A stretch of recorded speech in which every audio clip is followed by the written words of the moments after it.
The year 1947. This year, India was torn into two. Blood soaked the soil of Punjab.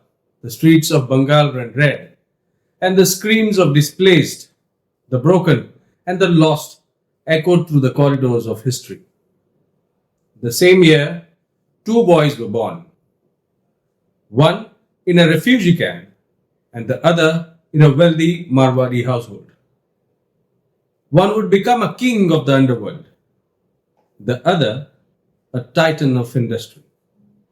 Their rivalry would shape a nation. This is the Sialkot Saga. Today, we are not just reviewing a book, we are stepping into a time machine. Ashwin Sanghi's The Sialkot Saga isn't just a novel, it's an epic, a sprawling tapestry of ambition, love, vengeance, and the relentless march of history. Imagine The Godfather, but entwined with the heartbeat of post-independence India. Or maybe picture Game of Thrones, but where castles are replaced by corporate boardrooms. And power is wielded not just by blood, but by cunning and ruthless intellect. So settle in, because this story is going to grip you, shake you, and leave you breathless. The novel opens in the chaos of partition. While millions flee, two infants take their first breath. Arvind Bagadia, born into a family of shrewd Marwadi traders in Calcutta, and Arbaz Sheikh, whose mother barely escapes a massacre in Noakhali. From the very first pages, Sanghi makes it clear. These two are bound by destiny, although they don't know it yet. Arvind grows up in the shadows of his father's business acumen, learning very early that money is power. Arbaz, on the other hand, is forged on the streets of Mumbai's or Bombay's underworld, where survival means cutting throat before someone cuts yours.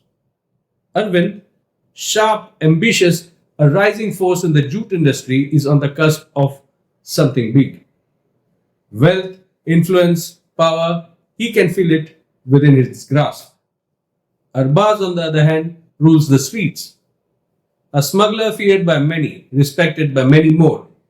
In the shadows, he has built his own empire.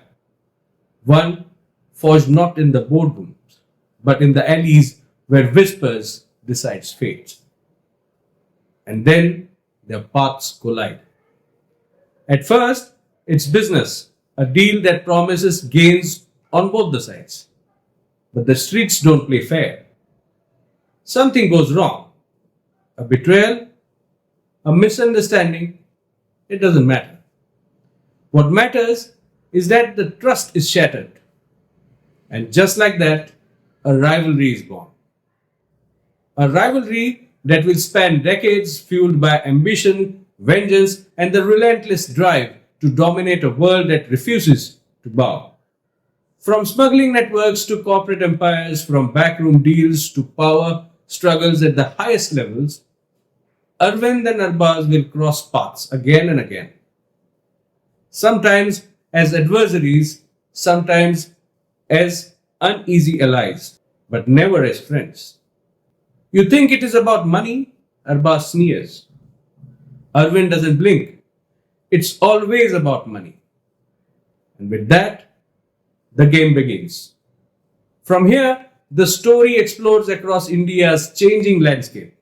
The 1970s bring the emergency, and with it, opportunities for men like Arvind to thrive in the shadows of political favor.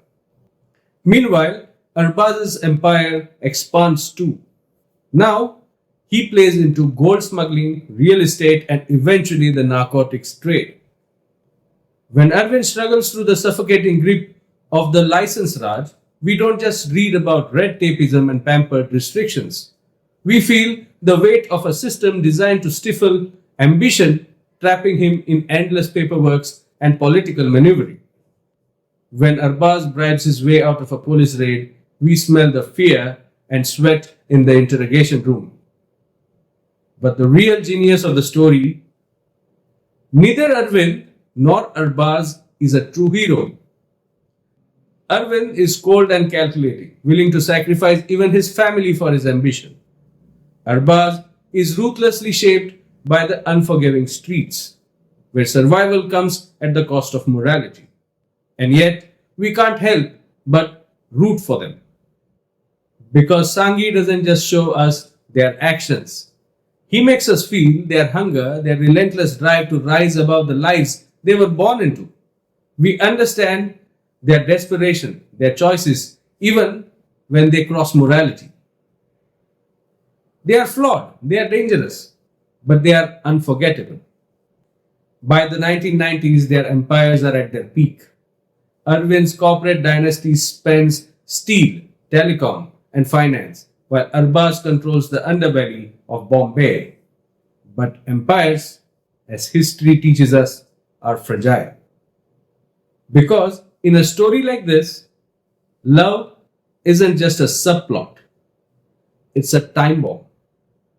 You think we can just pretend none of it happened? Taslima shouts. Samir grips her hands. I think we are the only ones who can end it. But can they? Or will they become the next casualties of their fate? Without spoiling the climax, let's just say this. Sanghi doesn't just pull punches. The last act is a whirlwind of betrayals, long buried secrets, and a final confrontation that will leave you reeling. Some readers argue that the ending feels rushed. And it's true. After 500 pages of meticulous build-up, the resolution comes fast. But maybe that's the point. In life, as in history, the biggest moments often happen in a blur. The Sialkot Saga isn't a perfect book. It's dense. It demands your attention. At times, the business jargon feels like a lecture. But here's the truth. You won't forget it. It's a story about India, its grit, its corruption, its relentless ambition, and much more. It's about fathers and sons, love and hate, and the choices that define us. So, if you're ready for a novel that's part thriller, part history lessons, and entirely unforgettable, pick up the Sialkot Saga. Just don't blame me when you lose sleep turning pages. And remember, history isn't just written by the victors. Sometimes it's written by the survivors. And thanks for sticking around till the end. Now, if you have already devoured the Sialkot Saga, you know the sheer adrenaline rush it delivers. But if you haven't yet, brace yourself. This historically charged, high-stakes business thriller isn't just gripping. It'll knock you straight out of your bed. Thank you and namaste.